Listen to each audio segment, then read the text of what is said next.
Hello there, it's good to see you and welcome to a brand new episode of the Terrace Scottish Football Podcast. You're listening to Craig Telfer, and right this second I am joined by my close associate Shaughan McGuigan. Hello there. And you know what happens when the Ananias and Sapphira of the Terrace get together? That is right, we are going to feature in the Acts of the Apostles book of the New Testament. We'll sell a plot of land, but instead of donating the money to the apostles, we will withhold it for ourselves and then be struck down on the spot by God. Oh dear. But in that brief window between getting paid and dying, we just might be able to sneak in a little chat about some lower league Scottish football. Yes, the introduction, Shaughan, they're getting harder and harder to come up with, and I look forward to the end of the season when we finish up this appalling exercise for good. But that is, for the time being, very much my problem. Have you had to dip into the Bible for the latest duel? Well, not necessarily the Bible. I mean, I didn't pick up a Bible and read through it until I came across an interesting couple. I just typed in biblical couples in Wikipedia, and you were getting your Adam and Eves, your Cain and your Abels, your Joseph and your Marys. They're just too obvious, aren't they? They're just too obvious. Ananias and Sapphira.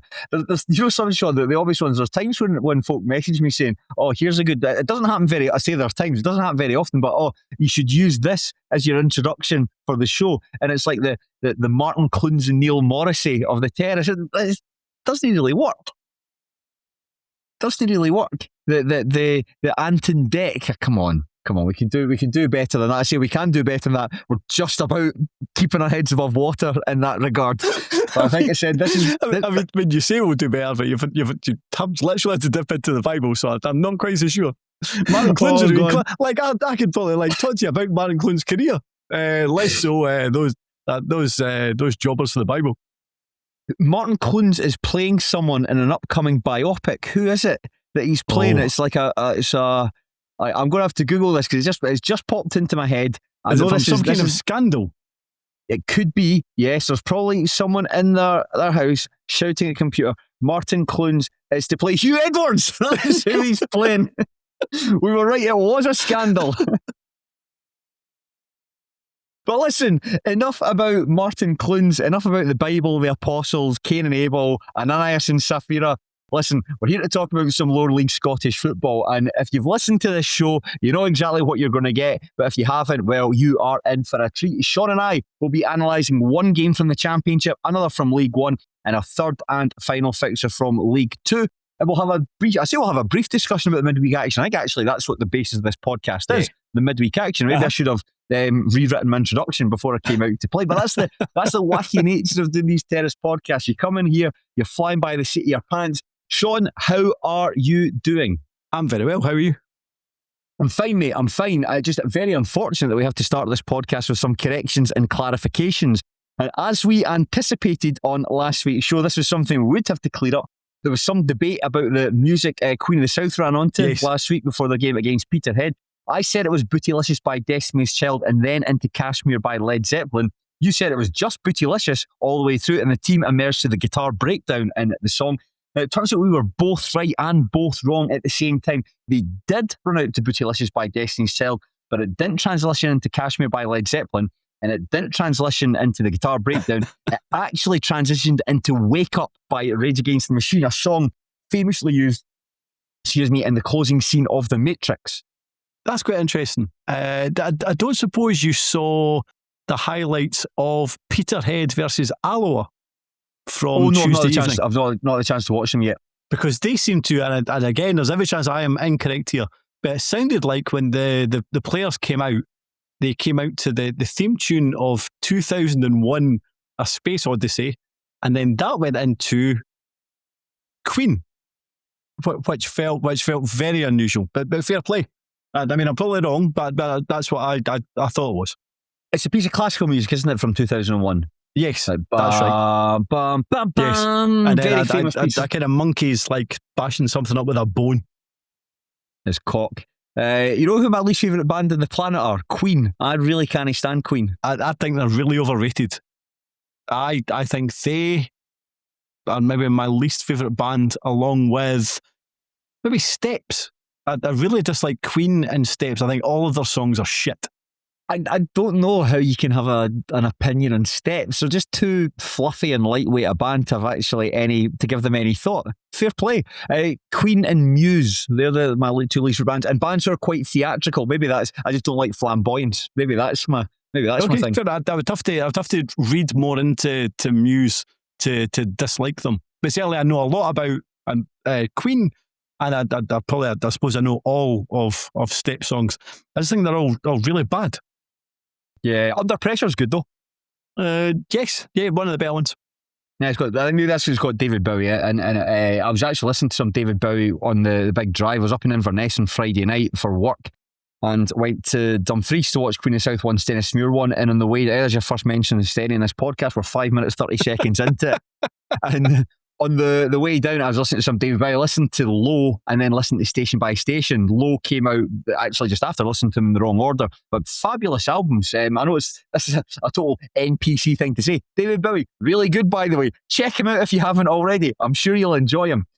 But listen, Shaughan, and Station to Station was the one where he said he couldn't actually remember making it. Is that right? It's incredible. Like Station to Station, it's 6 songs long. It is some of the most life-affirming music. I would put it in my top 5 albums of all time. I think Station to Station is brilliant. Listen to it. It was the first time I'd listened to it in a wee while, and I was actually just like thumping the steering wheel, like, oh, the European canon is here, and all that. I went to the Golden Years at karaoke as well, so it's an album I absolutely adore. I think Station to Station is amazing. But yes, he was so off his face at cocaine that he can't remember making the album.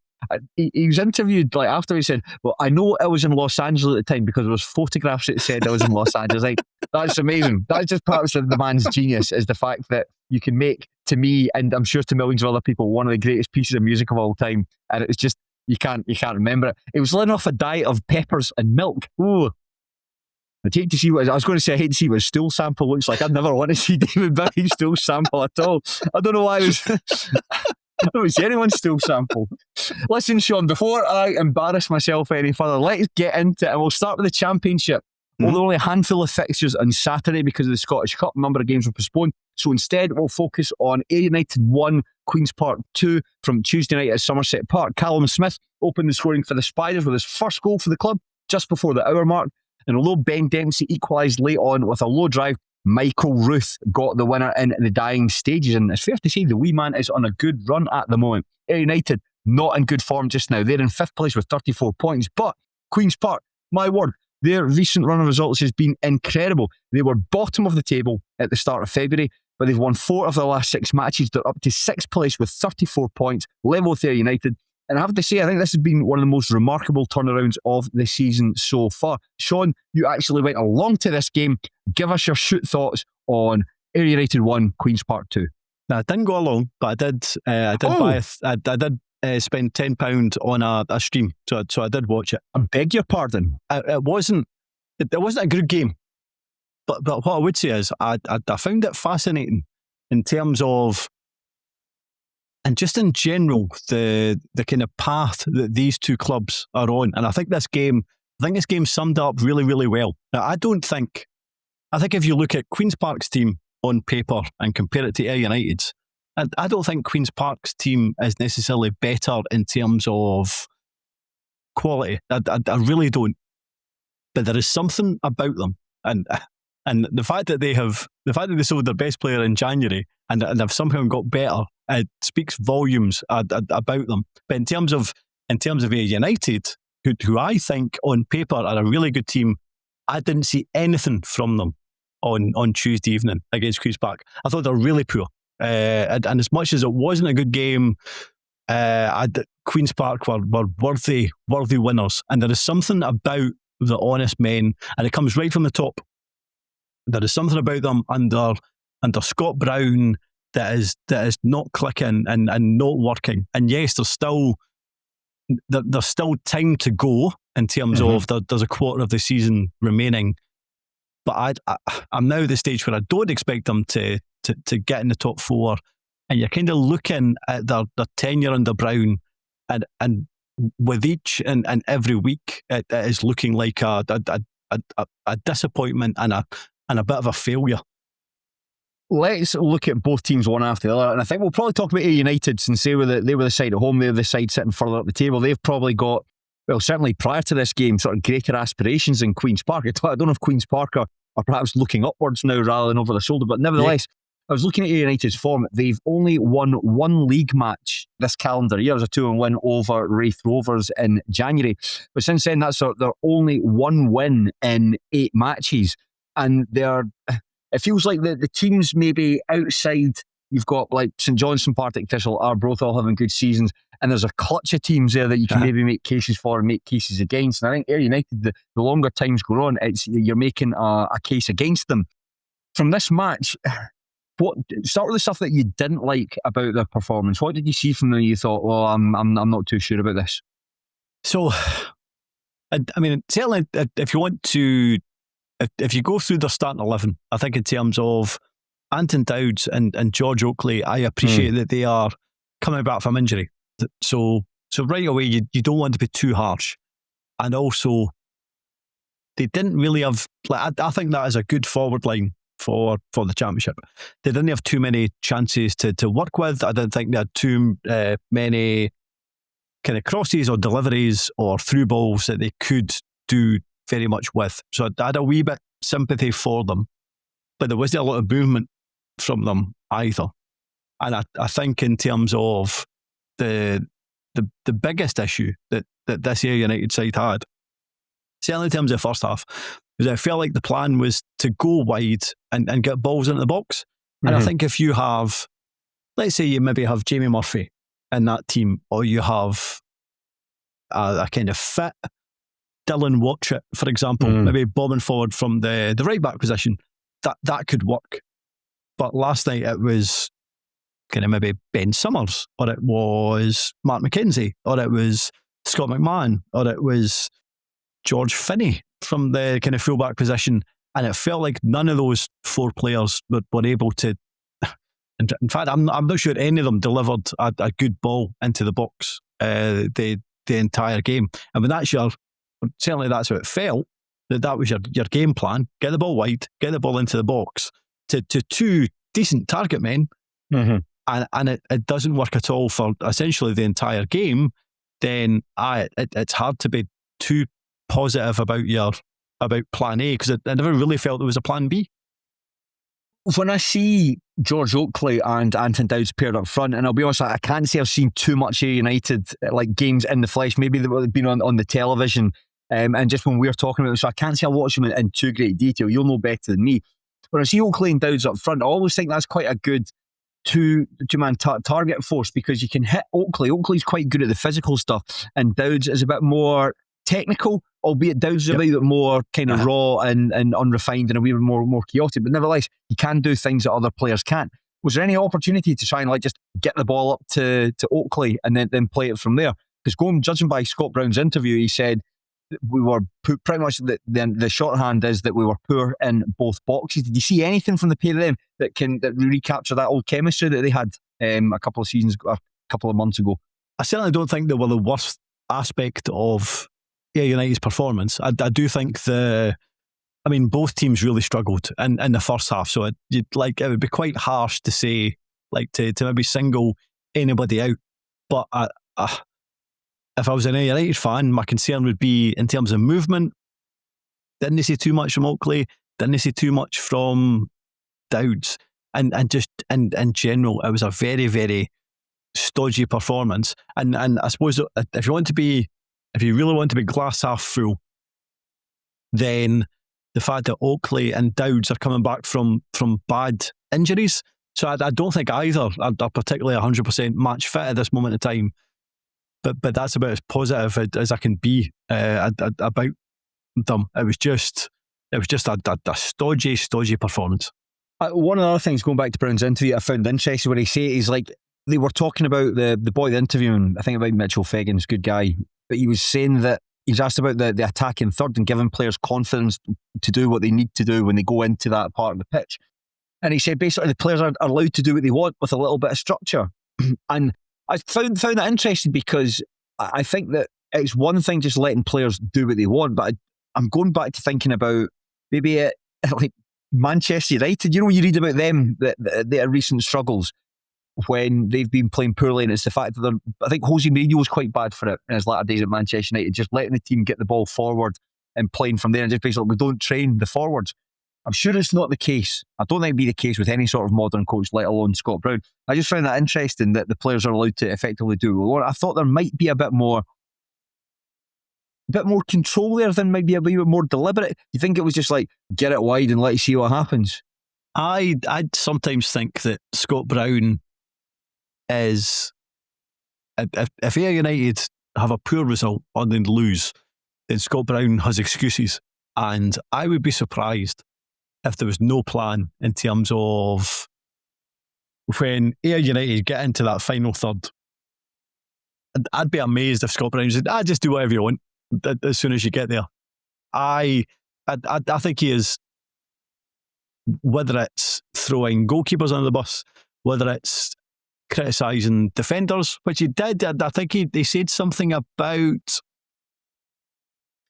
was it Kevin Holt? He said something about he defending naively. There is always something about Scott Brown's post-match comments when Ayr United haven't done very well and it never paints back to him. So you say that, Shaughan? He said he said he has to take full responsibility for the result. Okay, fair enough.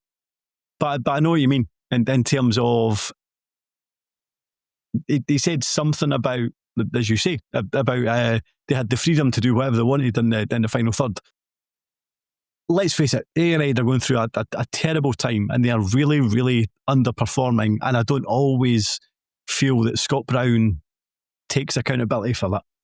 Mm-hmm. No, it's something I've thought as well. I just find that quite interesting. I think you speak about managers. I think it was the last time we talked about that. I can't remember who it was in the lower leagues specifically. Then I referenced it to Stephen Robinson, say, I've got to put my hands up for the defeat, but the defenders, my goodness, midfielders couldn't pass the ball, strikers couldn't finish, goalie chucks on, what can I do?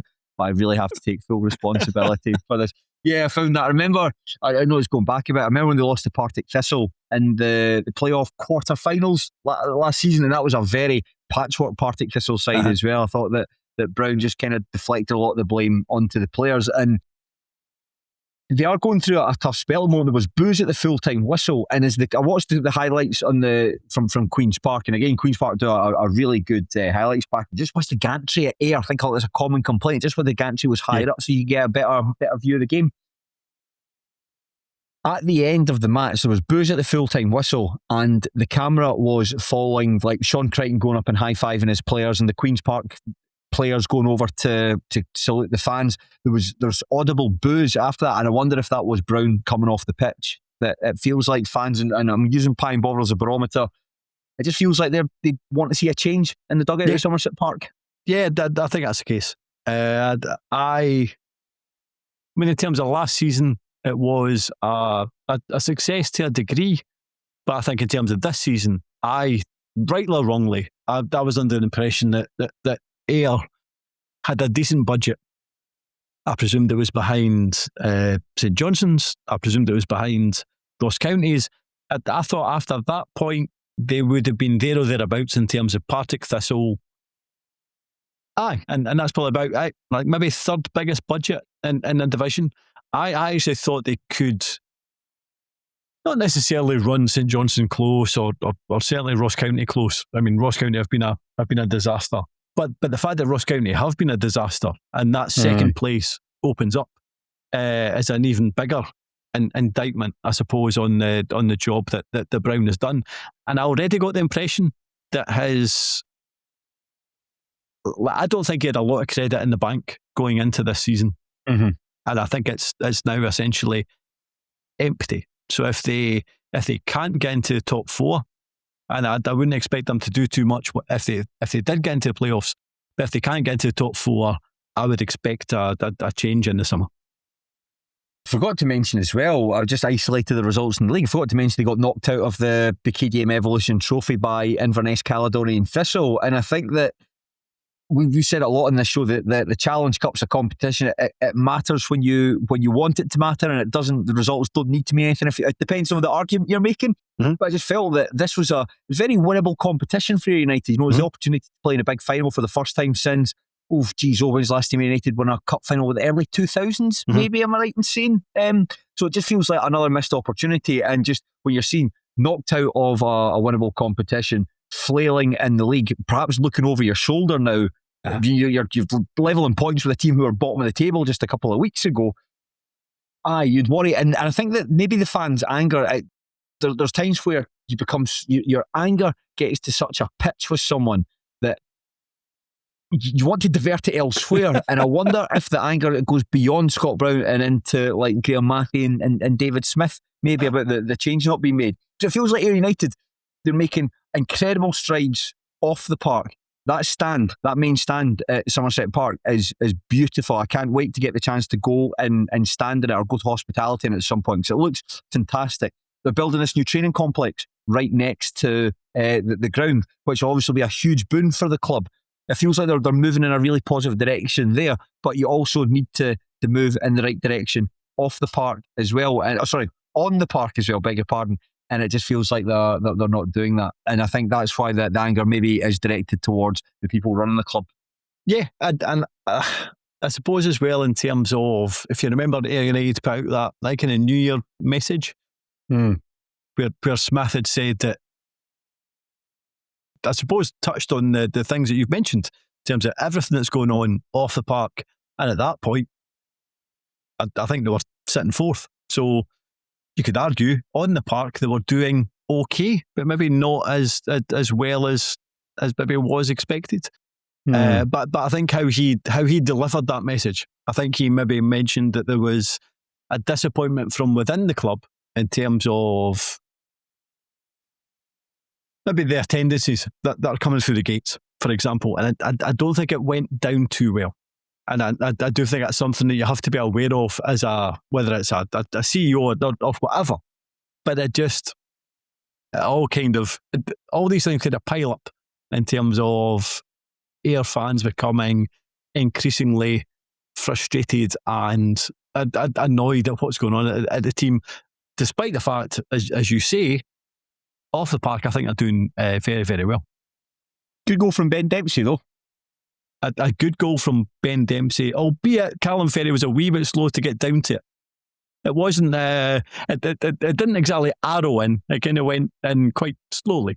But yes, well aimed.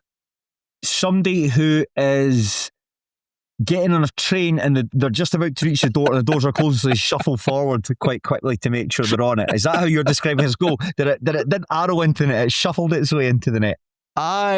At the time I thought that's a good goal, and then I watched it again this morning. I was like, Callum Ferry could have moved slightly quicker, but you're right, it was well placed.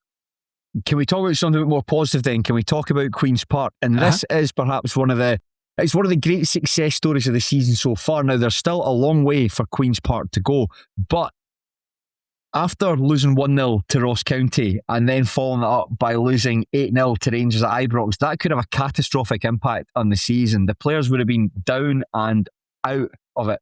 Shaughan Crichton and his team and the players associated and everyone else associated with that football club, the supporters, everyone, they are in a really good place just now. Something I really like when I read the Pine Bovril, the Queen's Park thread in the Championship forum, I really like how behind the manager and the players, the fans are. They know they're in a difficult position. They're not happy with the people running the club. There's a lot of uncertainty about what's going to happen beyond the summer. But for the time being, if you've got a manager you believe in and a group of players that are doing well in the park, the background stuff doesn't seem to matter as much. And the fact that they're in a position where, unbelievably, they could be challenging to finish in fourth place. I never forgot to mention they sold their best player in Josh Fowler there. To find it there, it's brilliant. I'm so chuffed for Shaughan Crichton. I'm so chuffed for likes of Callum Smith. So chuffed for Michael Ruth scoring that consecutive goals there after being out for such a long period of injury. It feels like there's just they're in quite a goodish place, certainly on the park, Queen's Park. Yeah, I suppose they are the opposite of Ayr United in terms of things aren't really, well, we know things aren't going very well off the park, but the fans, and it feels like the players have a huge amount of faith in Shaughan Crichton. Now, I mean, the fans had faith in him even when results were going poorly. Like they seem to really enjoy the fact that this group of players, even if they weren't getting positive results, generally put in like incredible performances or really good performances week in, week out. What seems to have happened since January, incredibly, since they've sold their best player, is that there's been I don't know how to describe it, like a redistribution of... Yeah, spot on. Well, certainly goals, but whether it's a redistribution of roles or a redistribution of responsibilities. But certainly they've, despite selling on their best player and bringing players in January, to be fair, it feels like they've come out this January transfer window in a far better place, and I suppose the results reflect that. I think you're absolutely correct there. We've touched on it a couple of times when we talked about Queen's Park and the transfer business that they've done there. You lose Josh Fowler, but the guys you bring in, Ricky Lamy comes in after a sort of been in the wilderness a wee bit about not being able to get a deal at Hamilton Academical. Callum Smith, Nikolai Todorov. So guys who aren't exactly world beaters, but guys who are experienced championship players that can do a job, know the demands in the division. And I think that's maybe something that Queen's Park didn't have. It was a lot of young guys that were coming through. So just you've improved. If redistribution is the right word, so I don't think that you lose somebody as good as Josh Fowler, you can't replace that in the aggregate. But I think Queen's Park kind of have replaced it in the aggregate with these guys. But in a completely different way. So to what I noticed last night was, like, I've never particularly rated Nikolai Todorov, right? And I could be totally wrong with that. But I don't think he's a particularly great forward. I do think that he is what would you say? He is... He gives you something. He is... he leads the line. So he was a pest. He was a pest, right? But what happened was the ball would go forward, he would chest it down, and then suddenly Callum Smith, Seb Drozd and Aidan Connolly would be alive. Now, right, so he's going to bring it down, he's going to chest it down, going to nod it down. We have to be alive to pick up the second ball. Now, to be fair, I would have to go back and look at what they were doing 2 or 3 months ago, but it just feels like a completely different way of playing football, because it felt like it was give the ball to Josh Fowler and hopefully he'll do something. And maybe we're being too basic in terms of what Queen's Park were a couple of months ago, but it just feels like they somehow are a far better, more cohesive unit, despite the fact that Fowler has left. I remember, I've probably shared this anecdote on this podcast. It's not an anecdote, I've probably said this in this podcast before, but I'm sure it was an interview with, I think it was Leonardo Bonucci at Juventus after Cristiano Ronaldo left to go to Manchester United. And they talked about how after he left, the team had to become better at problem solving, because a lot of the time it used to be, well, just give the ball to him, he'll do something amazing with it, and that basically gets everyone out of a jam. But now you don't have him, so everyone has to, it increases everyone's responsibility in it. I don't want to compare Josh Fowler to Cristiano Ronaldo. I don't want to compare Juventus to Queen's Park, even if they do play in black and white. But they feel like they're in a good place just now. You talked about players taking responsibility. There's Callum Smith getting his first goal for the club, and it was great to hear Shaughan Crichton speaking about him in his post-match interview. The fact that he'd been taken out of the team for the weekend's game against the Airdrieonians, but comes back in and scores the opening goal of this game. Big for him getting his first goal for the club. And there's Michael Ruth as well, a player who has had dreadful luck with injuries. Out for 4 or 5 months. Then has taken his time to come back, gets the winning goal against Airdrieonians, gets the winning goal against Ayr United there. The other thing I'm really impressed about there, just in this recent run, Queen's Park resilience. And what I mean by that is the timing of the goals they're getting. In this one and run, Shaughan, so they beat Greenock Morton 3-2. They had to come back from basically going the scores went like Morton scored, Queen's Park equalised, Queen's Park went ahead, Morton pulled them back, and then they have to go in front again. Then against Ayr United there, an 88th minute winner after conceding a late equaliser themselves. It's just great to see that spirit there, and that can only come, it's a cliche. Cliches are often true for a reason, but a team that when you keep on winning, that just breeds that confidence. And if you keep on scoring late goals, you begin to believe that you can keep on scoring late goals as well.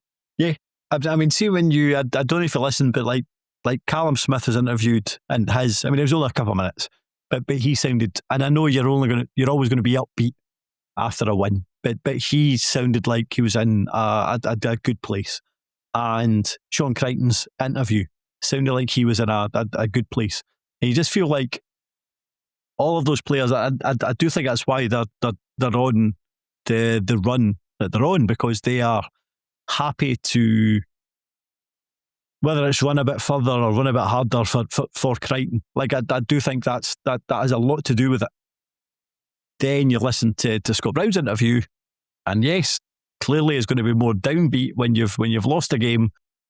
But when he's kind of criticising players, I suppose at that point you can understand why maybe they aren't running through brick walls for him. So no, I thought the contrast between both teams was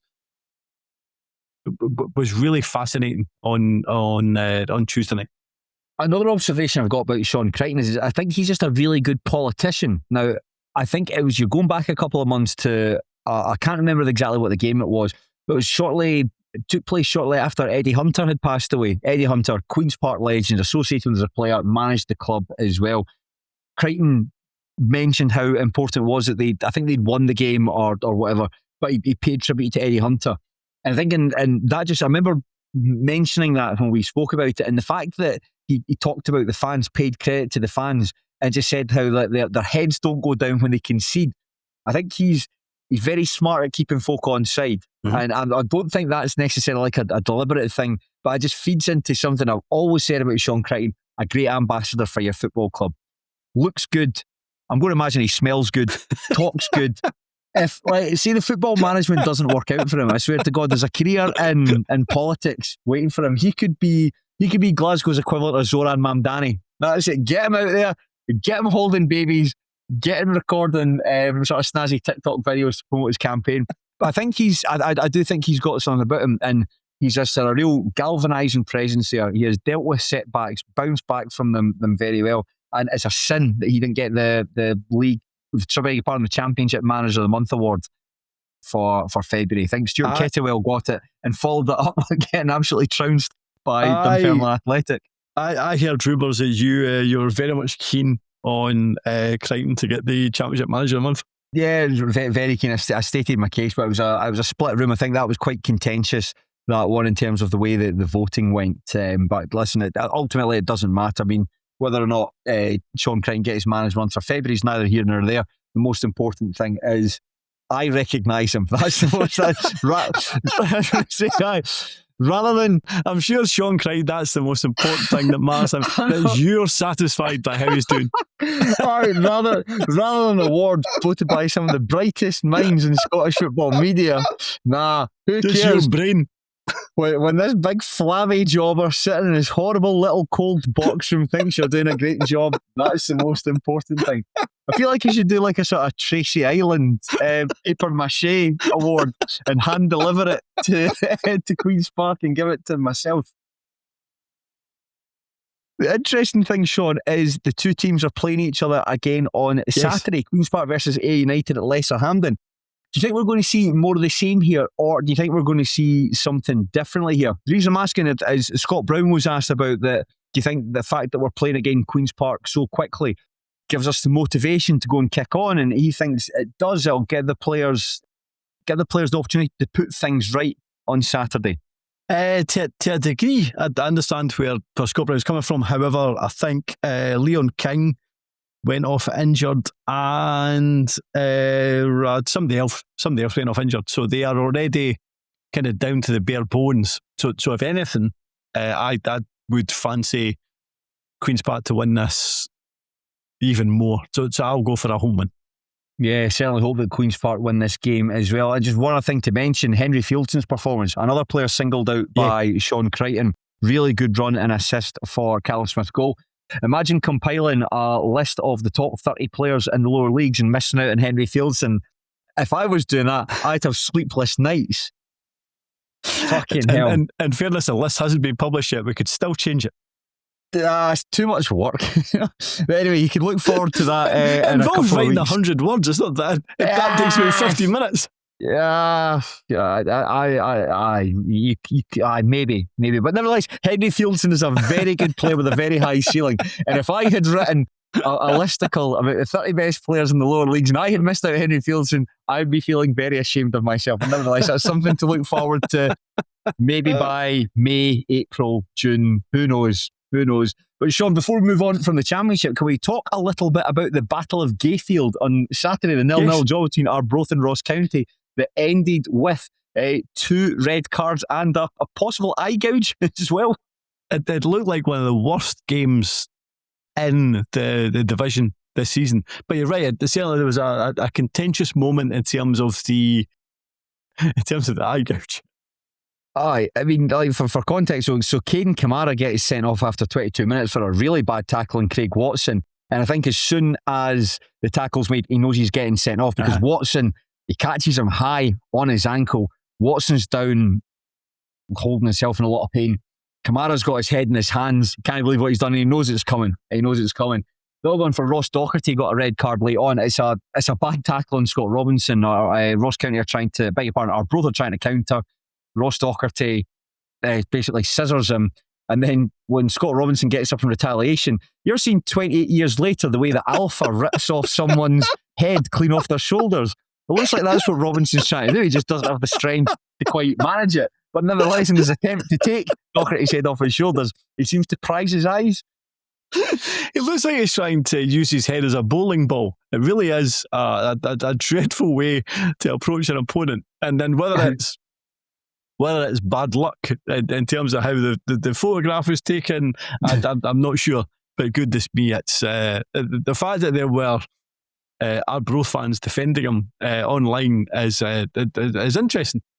Absolutely shocking. You can't get a good look at it from the highlights because it happens very quickly. But as you say, Shaughan, there is a still image, and it looks like Scott Robinson's approach. You know when you go bowling and the bowling ball comes around the machine. It looks like Scott Robinson has gone to pick up his bowling ball, but he's actually picked up Ross Docherty's face instead. It looks like he's going to chuck that down the aisles. It looks really painful. Somebody said, and Arbroath fan said today that they can't possibly send that to the SFA. So if it has been doctored by AI, well, listen, I have no idea what the SFA can or can't use in terms of evidence, but I don't think it was doctored by AI. I don't know, maybe if you count, maybe Scott Robinson's got 7 fingers in each hand, and that's why the contortion's so appalling, because he's got more digits that he can grab at Docherty's face. We don't know. Listen, I'll put this out to the listeners. If you have seen the photograph, let us know. Is it AI? Is it not? Please get in touch. And if it's not AI, do send it to the Scottish FA and make sure Scott Robinson gets the punishment that he deserves for such a heinous act on the football pitch. Now, we will pop into League One and we'll take a jaunt to Methil to review East 5-0, Hamilton Academical 3. Kevin O'Hara opened the scoring around the half-hour mark. Stuart McKinstry doubled the lead after the break, and Ollie Shaw put a great big bow on everything when he netted a third late on. I really had to stop drinking fizzy juice. East Fife's atrocive form continues.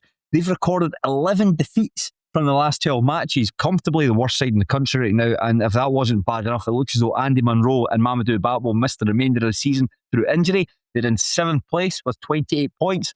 Accies, meanwhile, are reeling in the teams directly above them. They're in 9th place with 24 points, 2 behind Cove Rangers, 4 behind the Fifers. Shaughan, shoot thoughts on East 5-0 Hamilton Accies 3, please. Yeah, I mean, in terms of Munro and Bag going off and potentially missing the rest of the season, kind of sums Saturday up and kind of sums up the last couple of months for East Fife. It feels like there is some kind of rot setting, and thankfully they had really good start to the season. So the teams below them would still have to really reel them in, but that form that they're in is wretched. In terms of Hamilton, so a really good win. A win that was very much required, because you'd watched them. Was it Tuesday night against Stenny? Yeah. And you were quite dismissive is the right term, but you weren't great.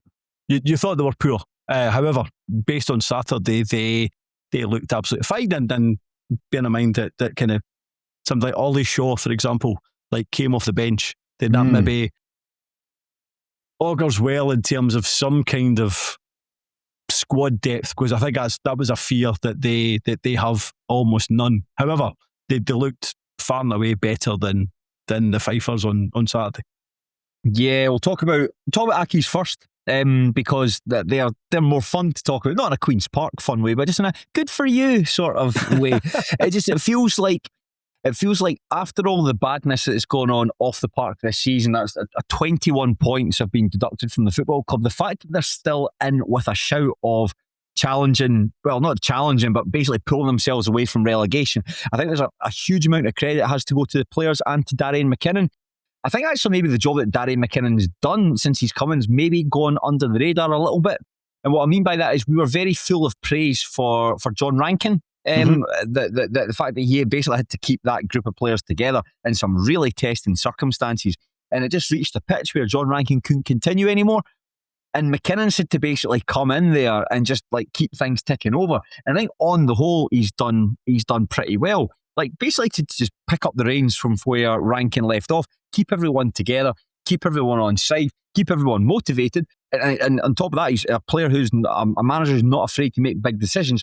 Take somebody with big minerals to drop Ollie Shaw for a match like this. You think that you'd want him to play every game, given he's one of your, on paper certainly, one of your better players, and maybe one of the 30 best players in the lower leagues right now. But that's not for me to say. But I think this is an important that they won this match because it just keeps things very interesting at the bottom of the table. The fact that Cove Rangers beat Peterhead, they could have had the opportunity to overtake them, but I just think you've got East Fife there as someone you can just yank and pull into the mess, and they're very much waiting to be yanked, and they were able to do that by scoring. Certainly 2 goals were very well taken, and one was a total fluke. Yeah. It's interesting that you mentioned Darian McKinnon because I've not necessarily rated his tenure so far in terms of Hamilton manager, but to be fair, I've probably not looked at it closely enough. But my opinion is that they still have not a good squad, but certainly a good starting 11, and I don't think their results have necessarily reflected that. So with that being the case, I do wonder if how well McKinnon has done so far. But to be fair, as I said, I've not looked at it closely enough. In terms of Saturday, I thought it looked really good. I thought in terms of certainly the first 2 goals, the first goal was excellent. I thought the second goal, genuinely absolutely tremendous from kind of back to front. I thought it was a really, really well worked goal. And if you're thinking that Hamilton are in trouble and who they're going to claw in, then East Fife are in a good bit of bother.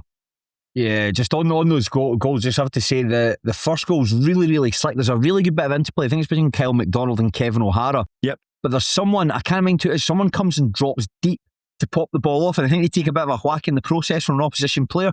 The fact they drop deep to pop it off, it just creates that space for McDonald to run to, squares it for O'Hara, and it's a really good goal. And I really liked that McKinnon singling out O'Hara for praise in his post-match interview. You know, talks about his work rate, his attitude, trains well, and glad he's got his rewards. O'Hara's never going to be the most prolific of forwards, but I think, I hate saying this, you sound like your dad. The fact that he works really hard, I think, and he can put pressure on opposite defences. He presses from the front, can lead the line well. He's really enthusiastic. I think he's the sort of player that can take on instruction quite well and carry it out. I think he's a player that a lot of managers would like to have.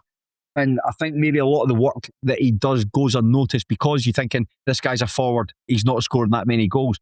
But I think for a team like Hamilton, given the precarious position they're in, he is a really good player to have around the place. And East Fife, as you mentioned, there could be doing with good players to have around the place because they're just shocking at the moment. I couldn't believe that when they start losing a couple of games in the bounce, you think, oh, East Fife might be in danger of dropping out the contention for the playoffs. Well, they're in contention for the playoffs, all right.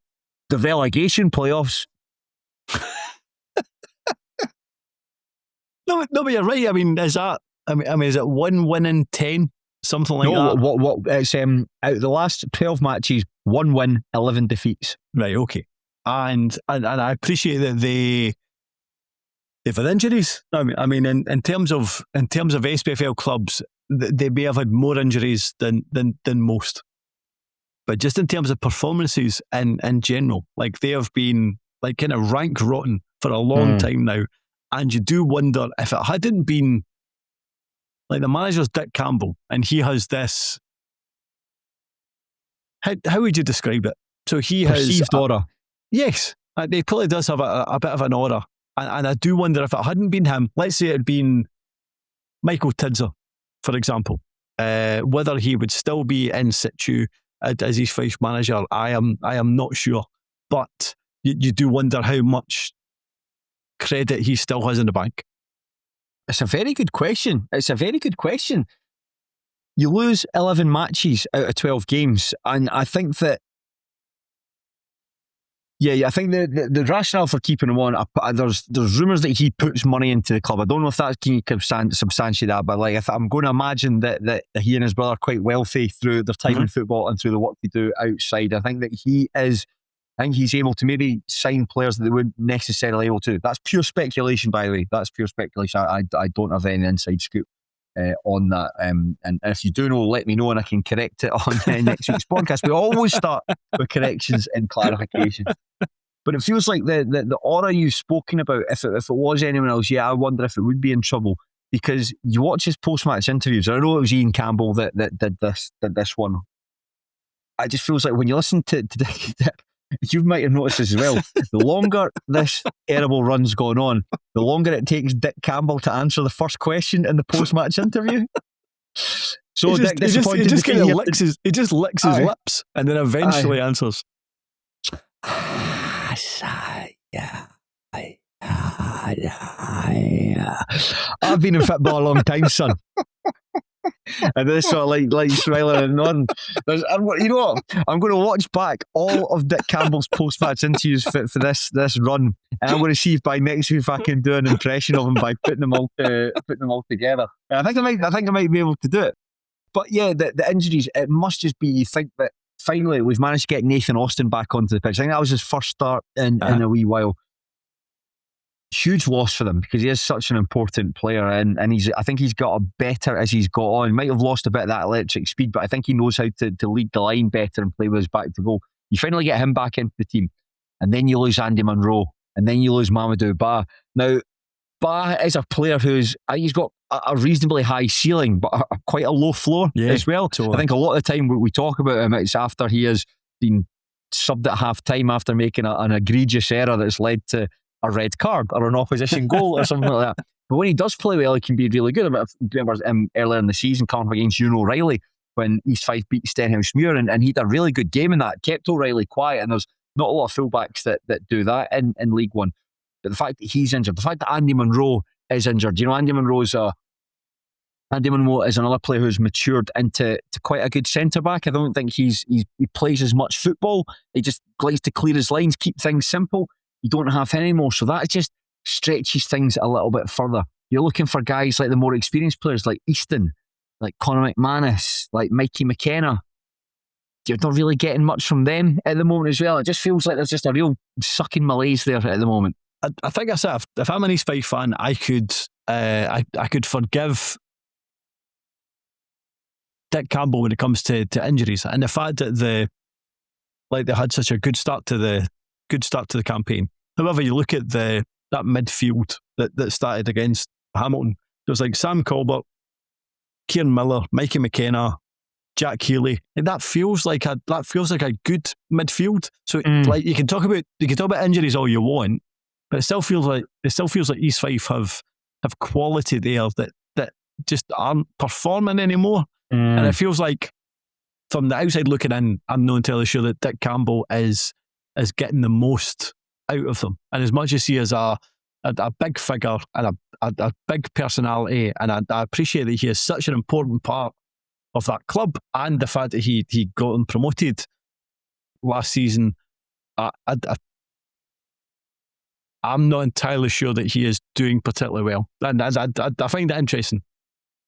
But a fascinating club in terms of how they're doing and how the board reacts to that. I find it interesting as well. Just at the end, you've lost, like we've mentioned, that the streak 11 of the last 12 matches have been defeats, and just at the end, I was interested, is anyone going to be booing at this? And you couldn't really hear any boos going by East Fife match highlights, which are excellent, by the way, as always. East Fife do a really, really good package. You just hear cheers from the Aki's end. And that's great, quite right. Aki should be delighted with that, because it just nudges them a little bit further away from Kelty Hearts, brings in East Fife, who are above them, keeps pace with Cove Rangers and so on. But I don't know if these Fife have perhaps just resigned themselves to the fact that they are in big bother.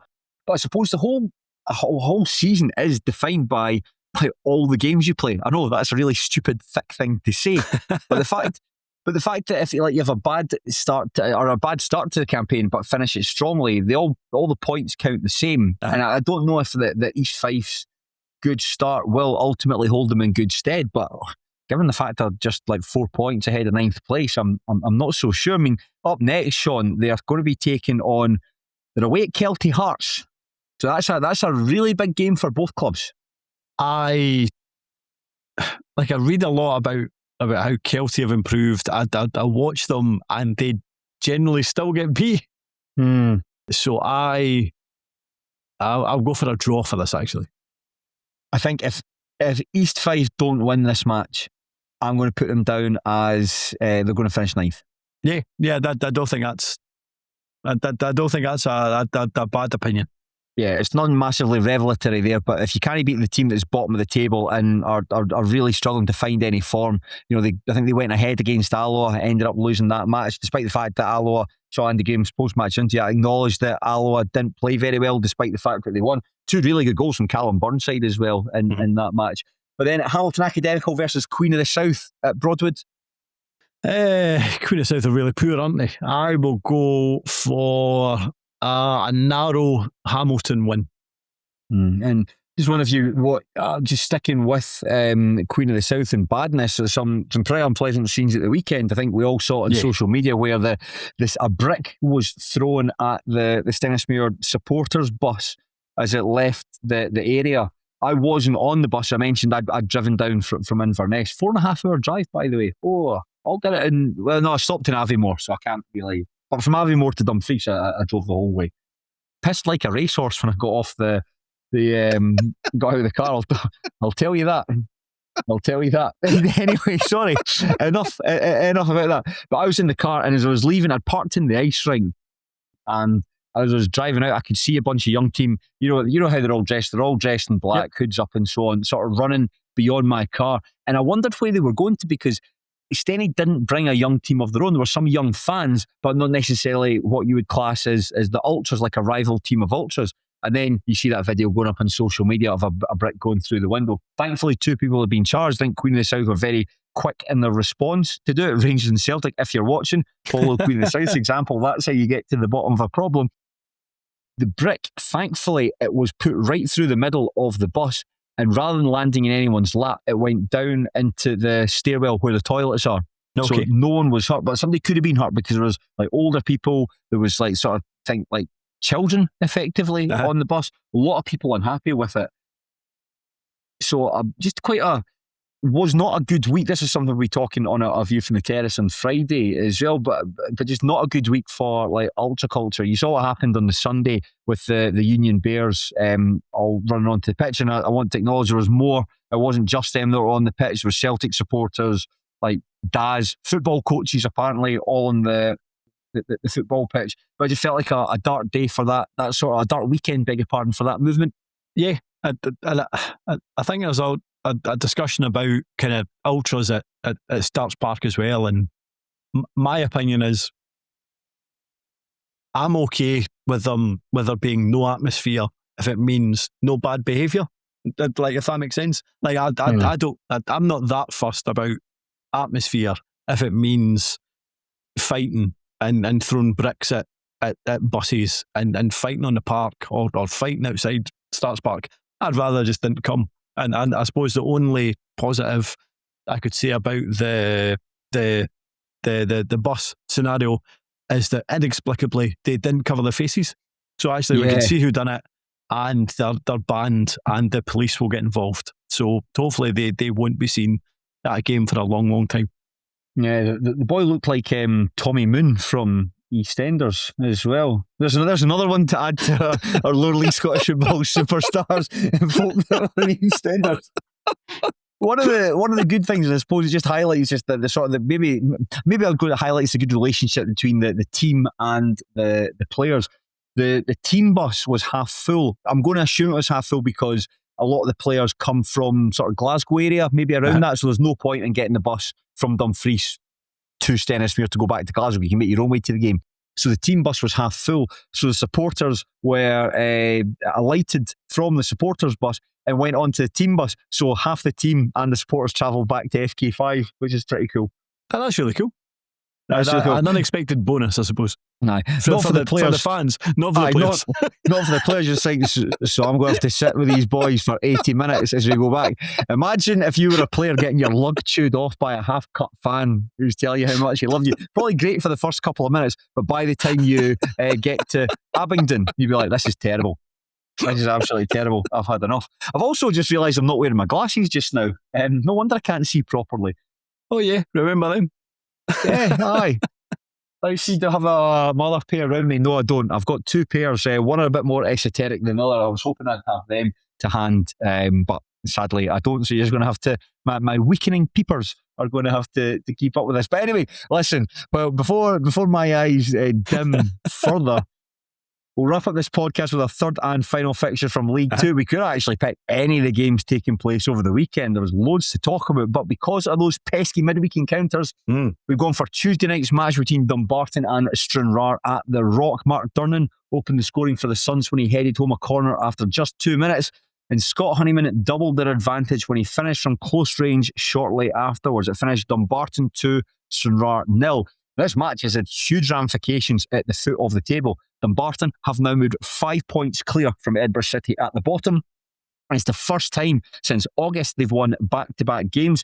They have kept 3 clean sheets in their last 4 matches, and maybe they're just beginning to turn a corner under Frank McGuigan. Stranraer, meanwhile, they are in 4th place with 33 points, but that was our 3rd consecutive defeat, and it's now looking very, very tasty in the battle for that final promotion playoff place. Shaughan, I went along to this game. I braved the elements. My hair was ruined between the walk from my car into the ground. But please ask me any questions you like about Dumbarton 2, Stranraer 0. Yeah, fair play. I watched the highlights. I was like, my goodness, that absolutely terrible weather. So fair play to you for going out there and braving it. In terms of good crowd there, man. There was I'm like the stand was packed. It's a lot busier than I was anticipating. Even though the bad weather, you know what it kind of felt like? It kind of felt like this was like a playoff match, like a playoff semi-final, where it's a midweek game and loads of folk just wanting to turn up for it. But I think that maybe the supporters knew the ramifications of this game. If you win it, then that's giving yourself a massive advantage in terms of finishing in 9th place. Judging by the highlights, this felt like maybe on another day, or maybe a month or so ago, or 2 months or so ago, this was a game that Dumbarton would have lost, because it looks like, in terms of Aidan Rice on loan, goalkeeper, he had an excellent game, and it looked like, is it Alexander Smith? Who was like 17 in the Miller Park. He looked like he had a really good game as well. So that they felt like they may have been, especially Rice, those were the players that they kind of dug them out of a difficult game, where Stranraer on another day could have got something out of it. Aye, it was a funny game in that regard, because Max Curry didn't really have much to do. Actually, I broadly agree with a lot of stuff that Chris Aitken said in his post-match interview, and stuff that Frank McGuigan touched on as well. I thought they actually both saw the game quite similarly to how I saw it. You lose a goal after 90 seconds. It's a really good ball in from Smith. We'll come on and talk about him in a second. Really good ball in Smith, and it's quite an easy for Durnan. Doesn't really to do much to get the header into the net. And then you have a goal where, like, Curry parries a shot, which might have actually been a foul in the build-up play. Certainly Brian Martin thought it was a foul in the build-up play before Scott Him was able to finish from close range. Other than that, though, like, the Burn didn't do very much in an attacking sense. A couple of nice moments from the likes of Scott Tomlinson and Leighton McIntosh. I think they worked quite well together as a front two, and it's quite interesting to see how Tomlinson is being deployed at the moment by McGuigan. But I do think it's crazy to say that on another game Stranraer would have won that, and part of me was really hoping from a neutral's perspective, that Stranraer scored. I wanted Stranraer to score because I thought, how are they going to react? How are Dumbarton going to react to this? You're right, had that been early in the season, they might have lost that. But bloody hell, Aidan Rice had an excellent game. That's one of the best performances I've seen from this season. This young boy they've got on loan from Celtic. Some of the saves were quite rudimentary that he made, like shots that, like if that went in, there'd be question marks on the goalkeeper. Yep. But there's one in the first half, I can't quite remember who it is, it's a header. After that, it's going in, and he just jumps up and he's able to just touch it past the post.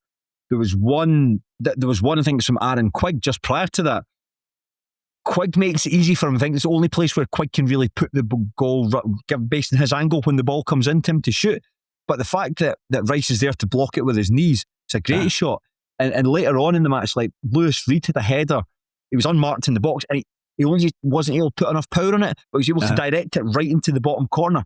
And Rice was able to get a big hand to scoop it away. It was weird though, because Rice, oddly this didn't make it into the highlights, but he came for a cross and just dropped it and had to scramble to get it. And there was times his kicking was a wee bit poor. I remember reading something in Pine Ball, I think it was one of the fans saying, yeah, he only got man of the match because of the saves he made. Well, obviously, how else is a goalkeeper get man of the match? You ever give a goalkeeper man of the match because his by kicks are really good? Fucking hell. But he deserved man of the match because that was I think he quite literally won the match for Dumbarton.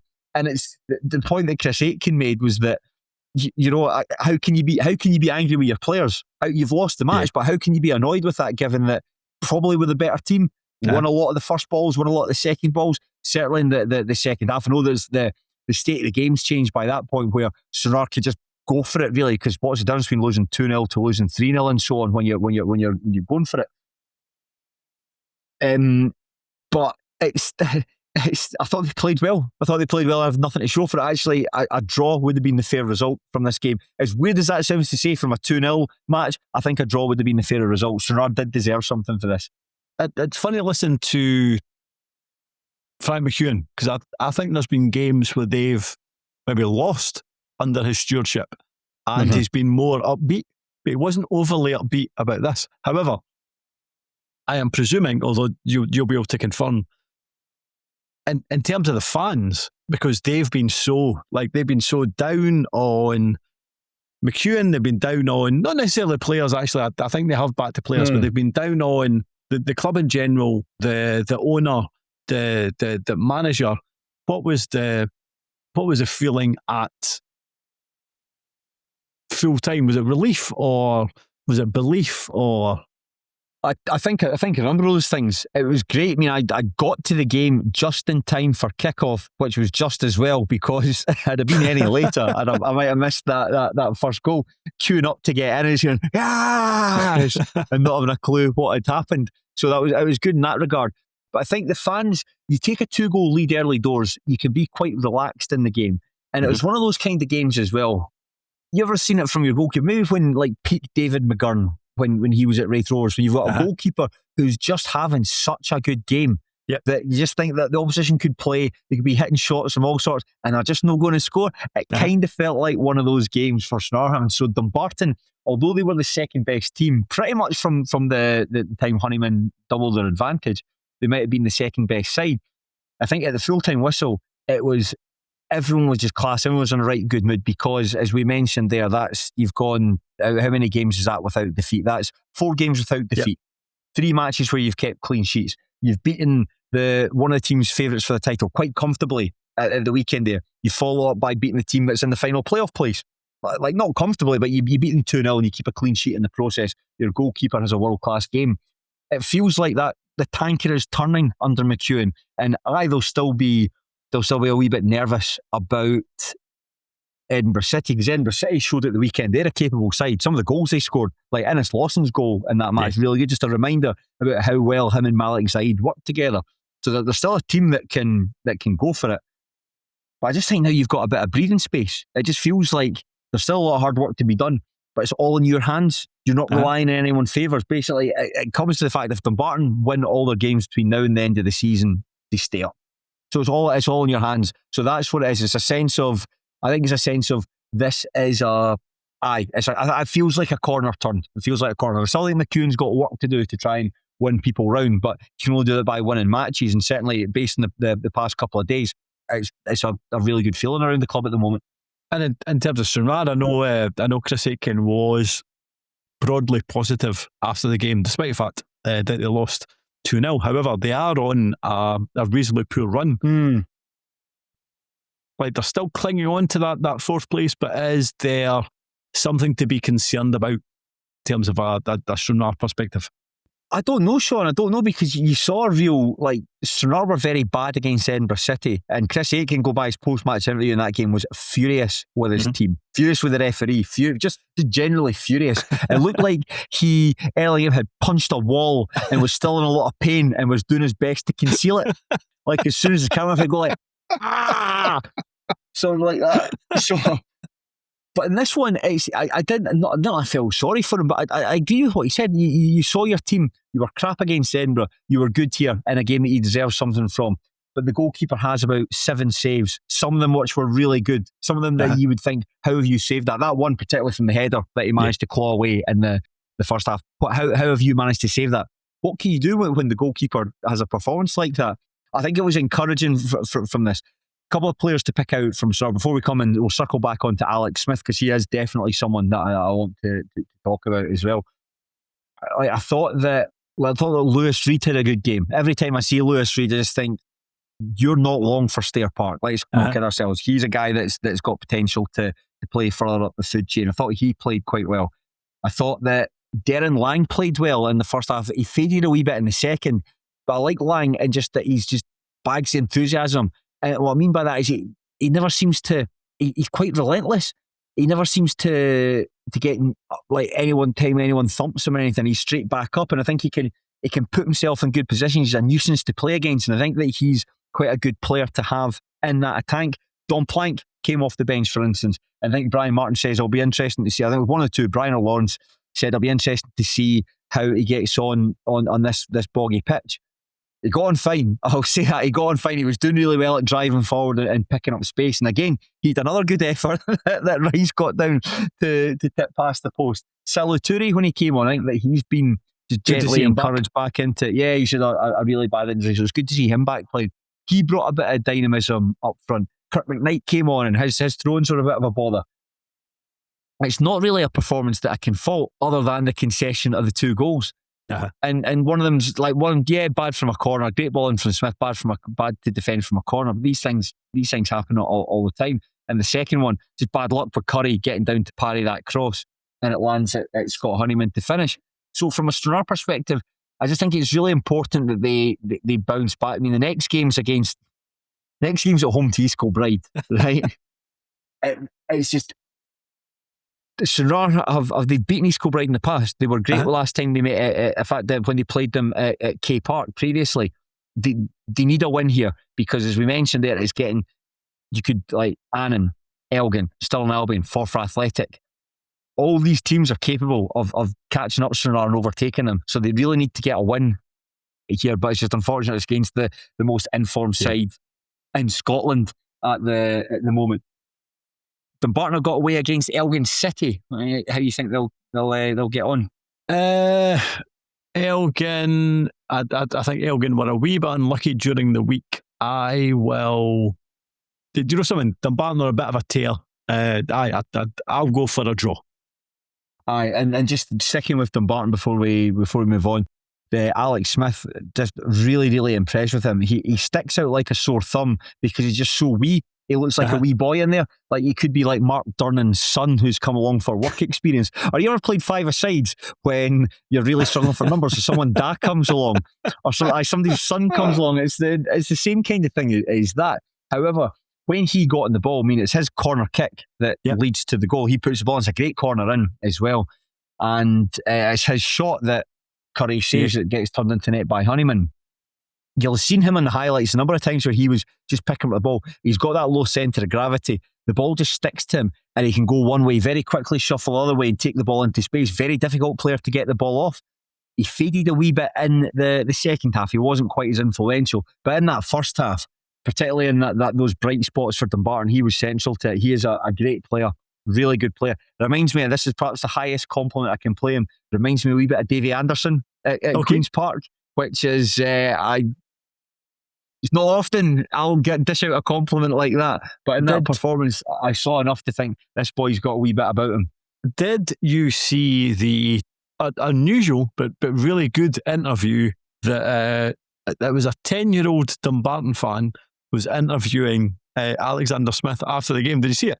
No, I didn't see it. Oh, it's brilliant. And honestly, I would recommend it. It only lasts like about 2.5 minutes. But it's things like the wee guy saying, when I play football, my mum shouts a load of rubbish. What's the biggest load of rubbish that your mum and dad? It's just it's questions that is really, really good. I'd recommend it. But it's just, and I know, but we're now in the situation where anytime I look at a football player, he looks very young. But see, when I read the description, as a 10-year-old interviewing a 17-year-old, I wasn't entirely sure who was who. I was like, this might be the youngest football player I have ever seen. But regardless, I would really recommend the interview. It was excellent.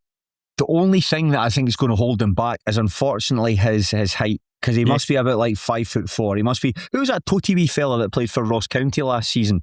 Nisbet, was that his name? Josh Nisbet? Maybe, yeah, potentially. Josh Nisbet. He must be about the same height as him. I mean, he's a very technical player, and it would be great to see what he can do on a better surface. Maybe see how he gets on at Borough Briggs, although I'm not sure what condition that's like at the moment. But just someone who you want to give the ball. He's a sort of player as well that can just get you out of trouble. He can, you know those things you see like in the penalty spot challenge when someone puts their head in a broomstick and runs around it a couple of times and tries to take a penalty. That's kind of the way he is when he's got control of the ball, because he just goes one way or other, and then just finds space, and then he can pop it off to someone else. Very difficult player to try and pin down. And I think that with him in the middle of the park, with Rice in goals, a couple other players that I thought did quite well. The back three largely held together well. First time seeing Ali Omar. Yeah, I thought he was quite good. He's got dispossessed a couple of times, but he's a big lump of a boy and someone who's quite comfortable dribbling with the ball out of the box. I thought he was quite good. And I thought Josh Todd was good. Maybe he's not fully fit at the moment, or maybe he's in a period in his career when he can't play too many games back to back. But I think he's quite a good player. So quietly confident that Dumbarton can extricate themselves from this position, certainly based on the recent run of results. Do you remember when McGuigan said that they would try and bring in 7 or 8 players in the January transfer window? And I think there was some doubt about whether that would be the case. But actually, like they have, and it feels like they really have kind of bolstered that squad. I mean, they seem in a far better place now than they were in January. Well, the big thing, if McGuigan was working under Farrell and Farrell's ultimately the executive making the decisions about the players that are coming in and so on, if you're putting your case for, I don't really rate these guys, but then they come in, you're having to work with them, and then you get the job, you just be thinking, I don't trust these guys. And in that fact, you'll go all the way back to that 3-4 defeat to Edinburgh City at Meadowbank. He spoke about, listen, we're going to have to basically get players in that can do what I want. I think he's got that. I think he's got that. I mean, we haven't touched on Mikey Doyle. Mikey Doyle came off the bench as a substitute, and he's the sort of player that I think we're all certainly very complimentary about as a signing. So, it feels like Dumbarton are in a better place, and Stranraer better watch themselves. And speaking of Stranraer watching themselves, Chris Aitkins post-match interview, there's a very funny moment when one of his backroom team realises she's on camera. I don't know, you see that she's talking to someone and she goes like, oh, and sort of does that and tries to stalk out the frame. So very funny.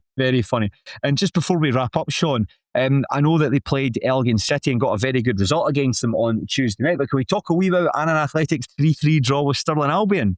Probably the daftest game of the whole weekend. They took a 3-goal lead, chucked it away, was 3-0, but at 3-2 they had a penalty to, could have gone 4-2 up, missed it, and then concede, and then the same player who misses the penalty gets sent off late on for a really bad tackle. Very, very funny. One of the funniest games I've watched this season, but especially because how, I suppose, Stirling Albion's fight back began. So, I mean, Annan were 3-0 up, and it could have been, even at this point, it could have been 4 or 5-0 up.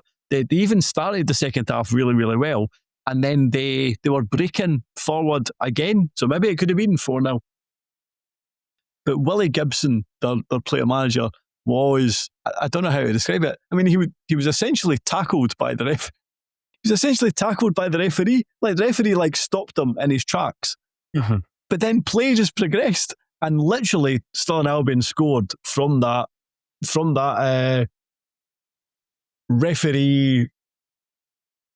I don't know how to describe it. Like, from the referee dispossessing Willie Gibson, Stirling Albion got their first goal, and I suppose from that point, that was where Albion's fight back began. And I can understand why Willie Gibson was so annoyed after the game, but very funny. I liked what you talked to the referee. The interview with Willie Gibson is about 4.5 minutes long, and I think about 2 of those are dedicated to the referee. And I really liked no explanations, just attitude. I think that's a really great way to talk about the match official there. I'd be livid if I'd been checked effectively and then couldn't break the ball and they got the partner. So you would be absolutely livid. But the same token, you can't chuck away a 3-goal lead. You can't chuck a 3-goal lead. Andy had a penalty. I mean, Andy missed a penalty. They would have made it 4-2, I think, at the time. You always hear about referees levelling things up, and that was, I think, it's quite a soft penalty that allowed Aaron back into it. And sorry about that, Willie. Listen, that was one for you. And Tamir sticks it past the post. Fantastic. I tell you who's a good referee, by the way. I know he might have got that call and that led in the build-up to Scott Honeyman's goal, but I thought the referee Greg Suter had a good game on Tuesday night. It was the match conditions were horrible. I mean, you saw the rain is just swirling around here. It looks like bubbles in a pint glass. The way it is sort of just like swirling around there, causing havoc. Very difficult to play any kind of football. The pitch is all slippy, but I think that he let a lot of stuff go, but the game was better for it. I think he played the conditions very well. And it was just great to see. There's sometimes fouls where people go down expecting to get a foul, but he's just just up you get and crack on. Maybe he could have stopped that one. He could have stopped that because when on the Stranraer highlights, when they do slow it down, you can see it. But it shows the referee's angle. He seems to be slightly behind it. He doesn't get the best view on it. So a wee degree of sympathy for it. But it looked like, if I was a player, it looked like the kind of game that if you won that match, you say, if I was a player, like, anyone gives a fuck. But that's the kind of game in those conditions, when you do have to battle hard, they're probably the most satisfying games to win. You know, especially I think in circumstances, Dumbarton would have been absolutely delighted with that. You go out there, you're absolutely sodden, it's windy, it's horrible, it's rainy, you've got nothing to do other than roll up your sleeves, and you get the 3 points and you pull yourselves away to the ball at the table. So fair play to them. But that'll probably do us. I think that's us.